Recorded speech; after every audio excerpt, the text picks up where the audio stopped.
Amandine Pélissard, qu'il a voulu tuer quelqu'un, sa mise au point sur son mari Alexandre. Invitée de Samzira, Amandine Pélissard est revenue sur les fausses rumeurs visant son mari. Un récit édifiant. Révélée par famille nombreuse, la vie en XXL, Amandine Pélissard n'a jamais mâché ses mots. Après une année 2023 marquée par la naissance prématurée de sa fille Maëna, la maman de 9 enfants se fait aujourd'hui plus discrète. Un choix assumé face aux attaques qu'elle subit. Mais ce 20 juin, sur YouTube, elle a décidé de parler. Invitée par Samzira, Amandine Pélissard a raconté l'affaire qui l'oppose à son ancien propriétaire. Et a tenu à faire une mise au point ferme sur les rumeurs visant son mari Alexandre. Amandine Pélissard dénonce sa garde à vue. Dans cet entretien, Amandine Pélissard a révélé avoir été convoquée après une plainte déposée par son ex-propriétaire. Motif ? La diffusion de ses coordonnées en ligne. Ils ont estimé qu'en tant que personnalité publique, cette diffusion d'informations pouvait mettre en danger sa famille. On se réveille un peu ? C'est moi et ma famille qui sommes en danger. De mon côté, je n'harcèle personne, a-t-elle expliqué.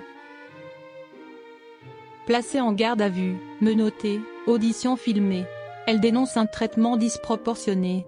On m'a mis les pinces, direct, raconte-t-elle. Mais ce n'est pas tout. Sur les réseaux, de nouvelles rumeurs ont surgi, cette fois visant directement son mari. Qu'il a voulu tuer quelqu'un en voiture.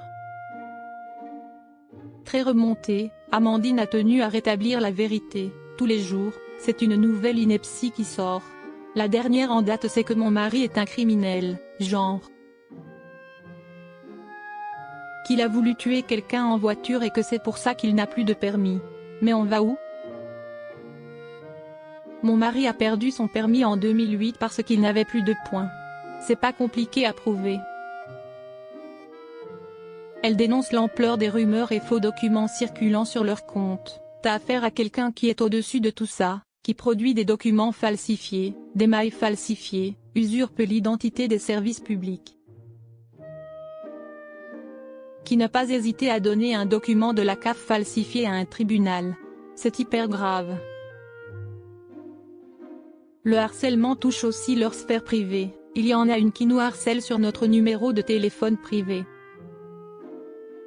Sur les 8 personnes qui vont comparaître, il y en a 3-4 qui sont plus virulentes que les autres. Il y en a une qui nous a fait plus de 60 vocaux en l'espace de 2 heures, sur WhatsApp. Leur objectif est clair, selon elle a dit de toute façon, nous ce qu'on veut, c'est te voir à terre. Et comme en s'en prenant à toi, on n'y arrive pas, on s'en prend à tes enfants.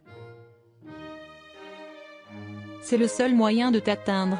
Un calvaire quotidien que la mère de famille tente de contenir.